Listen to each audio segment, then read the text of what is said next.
Assalamualaikum warahmatullahi wabarakatuh. Perkenalkan, nama saya Ayu Rahayu dari AP21A. Di sini saya ingin sedikit memaparkan dari beberapa materi. Yang pertama ada teori klasik. Teori klasik ini di dalam suatu organisasi yang mana ada beberapa pemikiran yang akan dijadikan suatu tujuan atau yang akan dilaksanakan ke depannya.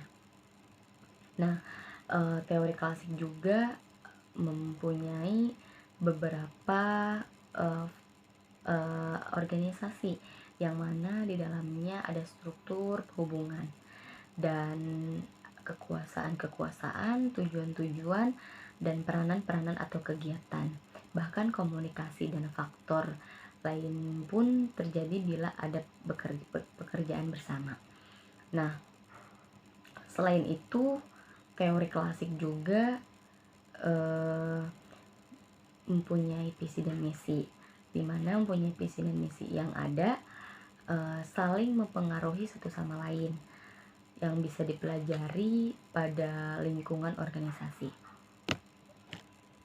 Pada tahun 1800-an, perkembangan teori ini pun menggambarkan mekanisme kegiatan yang terstruktur, di mana mempunyai kekuasaan, tujuan, peranan, bahkan kegiatan komunikasi, di mana saling bekerja sama, sehingga pada formalnya organisasi ini memiliki 4 unsur. Yang pertama itu ada sistem kegiatan terkoordinasi, dan yang kedua juga kelompok orang, ketiga kerjasama, terakhir kekuasaan dan kepemimpinan.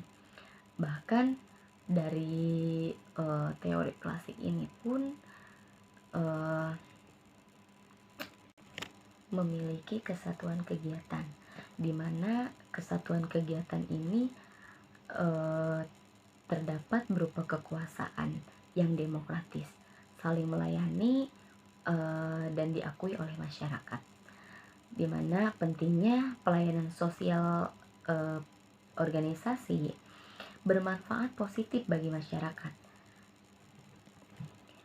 Tetapi di dalam teori pun mempunyai sisi negatif, di mana sisi negatif ini pun harus memiliki setiap teori ada keseimbangan.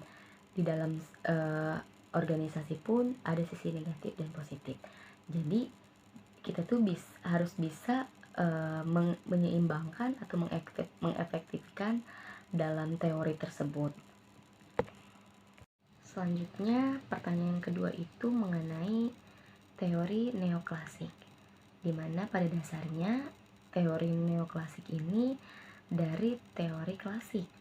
Nah, pada dasarnya juga teori neoklasik ini menekankan pentingnya aspek pada psikologis atau sosial karyawan di dalam suatu pekerjaan. Nah, pemikiran manajemen ini pun ada hubungannya dengan manusia atau dengan sesama manusia. Bisa juga dalam teori neoklasik ini sering muncul ketidakpuasan, di mana pendekatan antara klasik tidak sepenuhnya dengan menghasilkan adanya efisiensi dari produktivitas keharmonisan pekerja. Nah, maka dari itu untuk mencapai hasil yang maksimal atau efektif harus ada peningkatan entah itu dari produktivitas.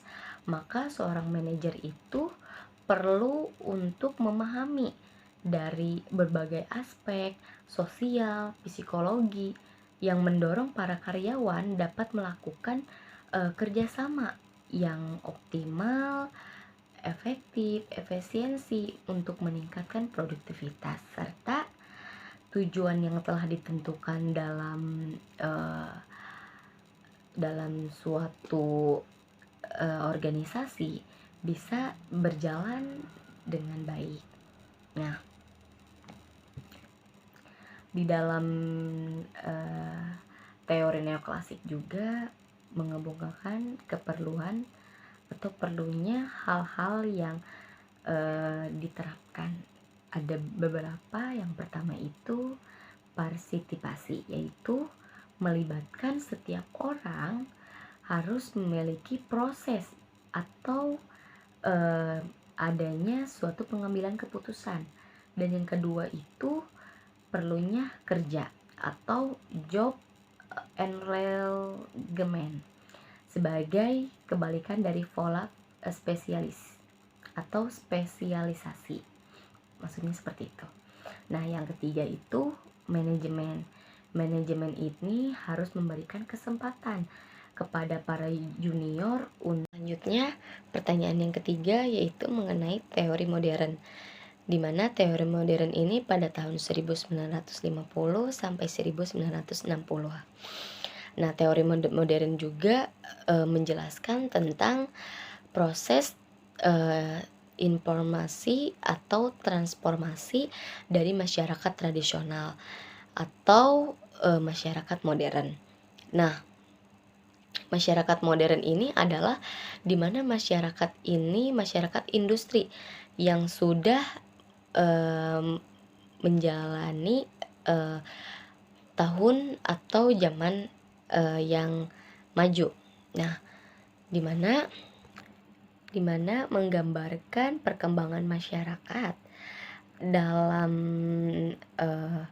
teori modern ini ada dua hal. Yang pertama, ada teori evolusi yang menganggap bahwa perubahan sosial merupakan gerakan sejarah seperti garis lurus. Nah, masyarakat juga berkembang primitif menuju masyarakat maju.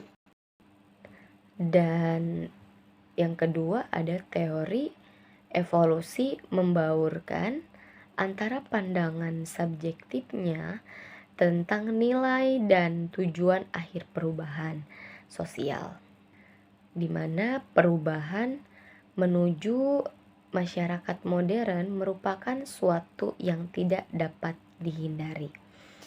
Nah, oleh karena itu masyarakat itu mempunyai berbagai kelembagaan yang saling terkait satu sama lain. Kedua, dari setiap bagian tubuh manusia memiliki fungsi yang jelas dan khas, tentunya berbeda satu sama lain. Nah, demikian pula setiap bentuk kelembagaan dalam masyarakat. Mungkin dari beberapa pembahasan teori yang telah saya sampaikan, bila ada kurangnya mohon dimaafkan. Saya juga sedang tahap pembelajaran. Billahi taufiq wal hidayah. Wassalamualaikum warahmatullahi wabarakatuh.